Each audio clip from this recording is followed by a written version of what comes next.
Good afternoon, everybody. Katla Mohase here. I am actually just led to speaking a little bit, if you will, around preparing for rain. Because sometimes I think that as individuals, as people who are spiritual as well and who are having a physical experience, as it were, there are some things that go on in the spiritual realm, that go on in the natural, that we've got to pay attention to. So the first rains, at least here in Gauteng, happened a few weeks ago, and those of us who, want to do that had our own celebrations and thanks for that. We also just had the New Year, the African New Year celebrations, and I was led to the sacrifice of a cow as Thanksgiving for the sake of my own family and for friends that came through. And now we're preparing for rain. So the period that we have had since the first rain softened the ground, was a period of, tilling the ground, was a period of making sure that you are planting the right seeds. I spoke a little bit as well about wind, and about how the wind clears the dead debris that's on the top of the ground. And so I also think it's quite important for us to prepare to prepare for rain, because we're in a season at the moment that requires us to be planting seeds. This is a season of seeding. This is a season of growth. This is a season of presenting your offering to God, presenting your sacrifice, something that costs you, something that shakes you, your own faith offering, your own first fruit offering, if you would call it that. In this time, it's all good to do all of that, but also you've got to prepare for rain. And what do I mean by preparing for rain?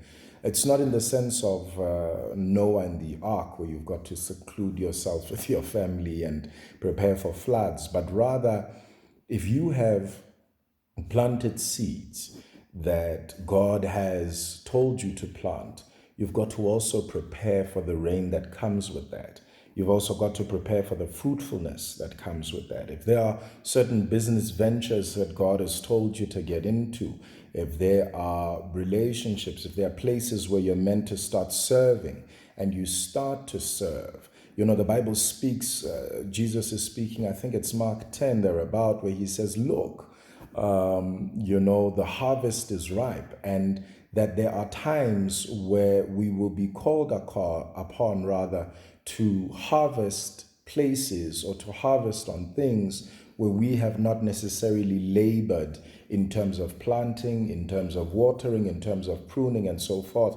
And for some, it may be that season where the rain is coming and things are going to start growing, things are going to start being uncomfortable, things are going to start pushing at your comfort zone, things are going to start pushing at what you call normal, because God is in the business at the moment, I believe, of really getting us out of the box of what religion has put him in, and out of the box of what conservative white Christianity has put him in. He is a God that can speak through nature. He is a God that can speak in dreams. He is a God that understands that we're African. He's a God that wants to work in us as Africans. And I think that we are at the point in time where we've got to prepare for rain, not only physically, but we've also got to prepare for rain spiritually. We've got to prepare for growth. We've got to prepare that the dead things that God has let die in our lives remain dead.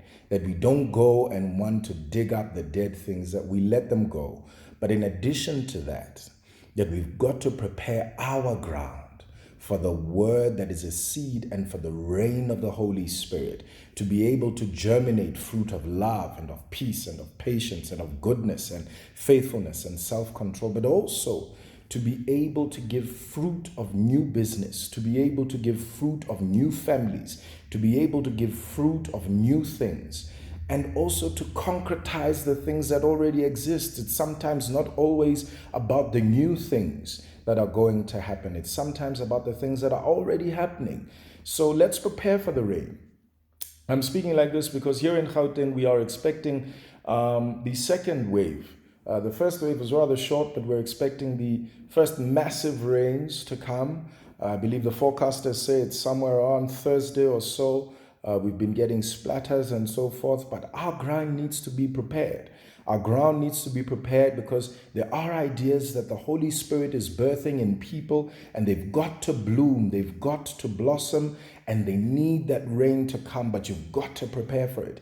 And if it is that the rains come and they find that there are no seeds, then you've just got great ground, but no seed.